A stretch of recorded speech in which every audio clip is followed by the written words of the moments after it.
ট্রেনে করে চলে গেছিলাম একটা গন্তব্যস্থলে। কোথায় যাচ্ছি সেটা তো অবশ্যই তোমাদের বলবো। তার আগে দেখো বাইরের প্রাকৃতিক দৃশ্যটা, অপূর্ব অপূর্ব।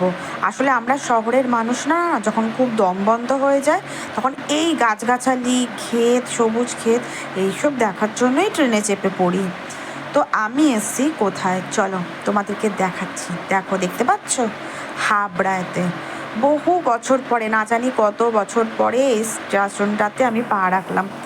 এই স্টেশনটার সাথে, এই জায়গাটার সাথে আমার অনেক অনেক পুরনো একটা ঘটনা জড়িয়ে আছে। সেটার কথা না হয় পরে কখনো একবার বলবো, যদি সময় সুযোগ আছে।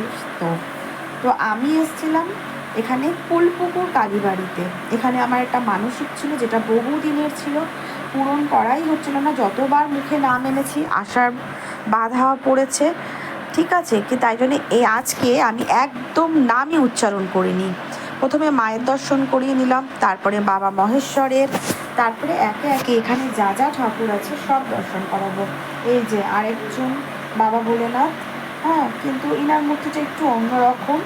ইনার চোখ, নাক, মুখ আছে লিঙ্গ না, এটার মুখশ্রী। মা মনসা। এখানে প্রত্যেকটা মন্দিরে ঠাকুরের মানে যে মূর্তির, যে ঠাকুরের মুখগুলো হচ্ছে এত জীবন্ত, এত জীবন্ত, কি বলবো, মনে হচ্ছে যেন স্বয়ং উনি বসেই আছে এখানে। আর এখানে না রাধা কৃষ্ণ, এখানে নারায়ণের মূর্তি আছে, মূর্তি স্থাপন করা হয়েছে। আর চলো এখানে দেখাচ্ছি। আসলে এই কুল পুকুর কথাটা এসছে এই পুকুরটা থেকে। এই পুকুরটার নামই কুল পুকুর, ঠিক আছে? এই পুকুরটা নামই কুল পুকুর। এর না অনেক গল্প আছে, আমি পুরো গল্প সব কিছু জানি না, তবে আমি মিথ্যা বলবো না। যদি সঠিকভাবে কোনো সময় এর গল্প ঠিকঠাক জানতে পারি না, অবশ্যই অবশ্যই তোমাদের এই গল্পটা শোনাবো, কারণ আমারও খুব জানার ইচ্ছা। আমি জানি এর একটা, এই মন্দিরের একটা ভালো ইতিহাস আছে, ঠিক আছে? সেই ইতিহাসটা আমি কিন্তু এখন জানি না, আমি আগে জানতাম। যখন আমি প্রথমবার গেছি তখন কিন্তু আমি শুনেছিলাম, কিন্তু এতদিনে তো মানে স্মৃতি পাতায় অনেক কিছুই থাকে না, তাই পুরো সঠিকটা না জেনে আমি অন্তত পক্ষে ঠাকুর দেবতা নিয়ে আন্দাজে কথা বলাটা পছন্দ করি না।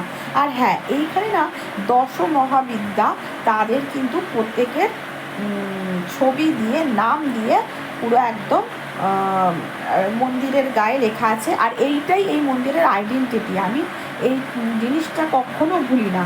আর আমি যখন এসেছিলাম তখন শুধু এই চত্বরটাই ছিল, খুব সুন্দরভাবে লেখা, প্রত্যেকটা নাম দিয়ে। দেখো, দেখতে পাচ্ছ বগলামুখী, মাতঙ্গী, প্রত্যেকটা নাম লেখা, কমলা, মা কালী, সব নাম লেখা।